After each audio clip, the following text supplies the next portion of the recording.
Hello. Imagine being dismissed as irrelevant by Stockport Council when you've been an expert in your field for 35 years. This is what happens when scientists, including Nobel Prize winners, expose the theory behind man-made climate change. You'll hear from Deputy Leader Mark Roberts, who's been waging a war on carbon dioxide, the most essential nutrient for all life on Earth.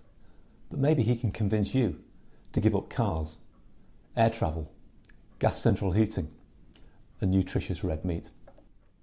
According to this government research study, that will be essential for net zero plans, which you have to pay for. And after this clip, prepare to see a shocking power grab which the whole world needs to be aware of for the sake of our children. When the UK government looked at carbon capture for its power plants across the UK in the 1990s, it chose an expert from Stockport to do the study. Melvin Duckett, the now retired chemical engineering director of Costain, was seen as an expert in carbon dioxide, sought after to design huge gas and chemical systems all around the world. A 35-year career with no margin for scientific error. Melvin has written to you, confirming my evidence that your climate policies are not justified by any scientific proof, let alone peer review. He explained the second law of thermodynamics, which renders the greenhouse effect negligible because heat rises to the cold atmosphere above. No glass roof to keep us warm, just the sun's rays. This real science is well known to experts within the industry, but going along with net zero politics is now a prerequisite for government contracts and job prospects. Humanity was bamboozled into a fear of carbon dioxide and will be expected to give up affordable cars, energy, red meat and freedoms. Money trails lead to the multi-trillion-dollar green energy industry, taking huge taxpayer-funded subsidies while pensioners may well freeze.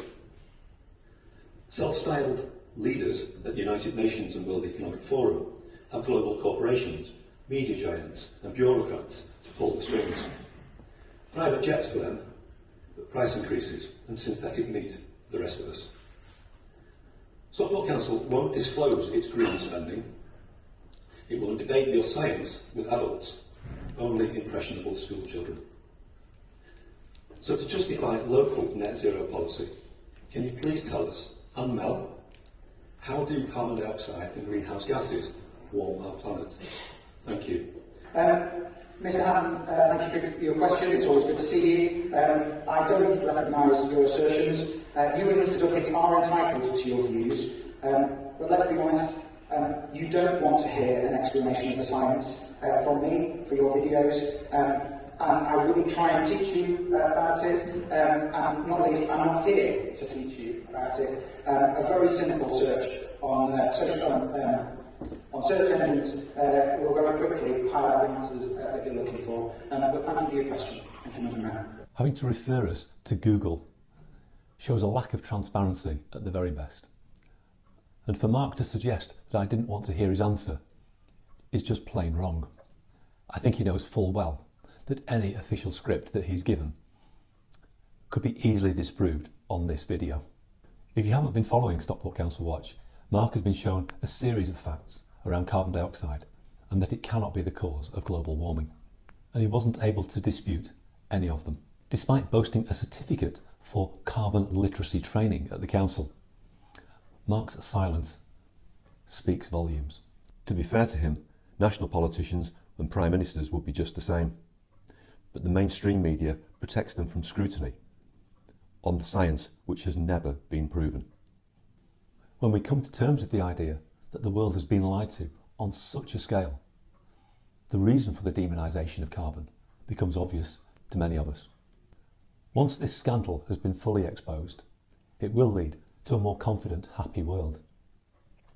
But firstly, let's look at the painful reality we were all too busy to notice. All through history, elites have tried to rule the world. And today, our billionaires and those at World Economic Forum and the United Nations are signing up to global governance, Yes, 193 countries, including your own, are passing powers away from you to globalists. If you're noticing that various governments and prime ministers blatantly ignore us these days, this might be the reason why.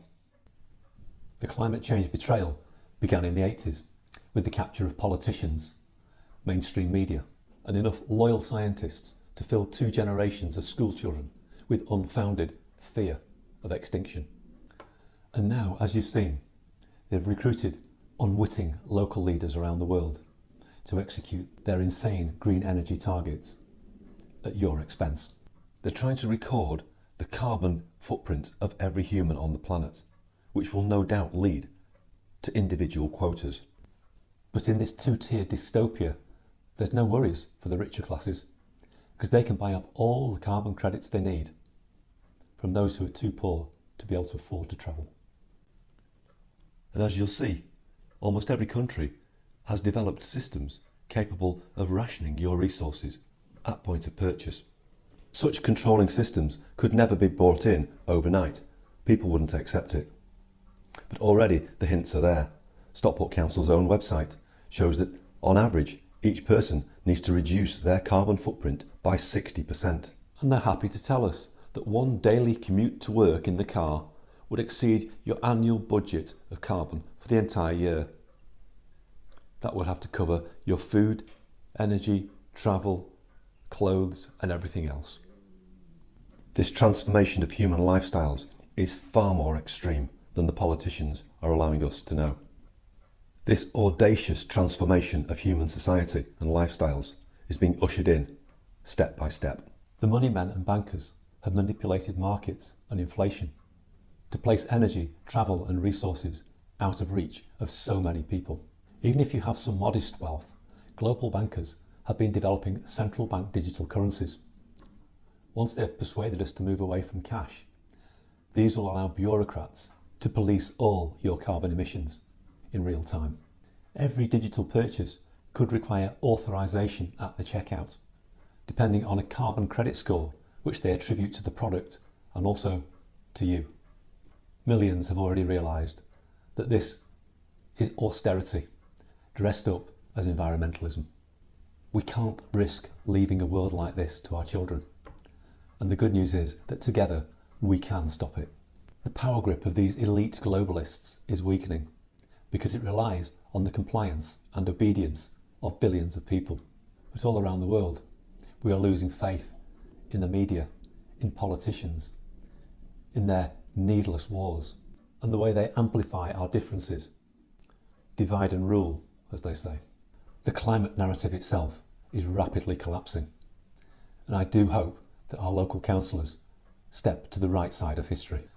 So-called environmentalists have lost all credibility by forcing toxins into cows to prevent their natural bodily emissions. Thankfully, a steady but irreversible resistance to this globalism and corporate domination has already begun. Millions of people are rediscovering their self-belief and they're discovering the joy of saying no. They're supporting their local shops and farmers who have to work harder than anybody to break even and feed the nation. And when we resist using card payments, we can allow small businesses to keep the 2 or 3% that the banks would normally take from them. If local councillors can't explain the science, it's up to them to challenge these net zero policies, which are likely to bankrupt the nation and will save nobody. If you're waking up to how politicians have betrayed us and what's really been going on in the world, why not help the great pushback and just start to make some small changes in your life? Why not use more small local shops and farms and maybe even try and grow some of your own food? By using cash, we can push back against central bank digital currency and safeguard our children's future. Why not write to your local councillors or MPs and put pressure on them? Ask them, how does carbon dioxide possibly cause global warming? Thank you for watching. Let me know what you think in the comments below, and I'll see you next time.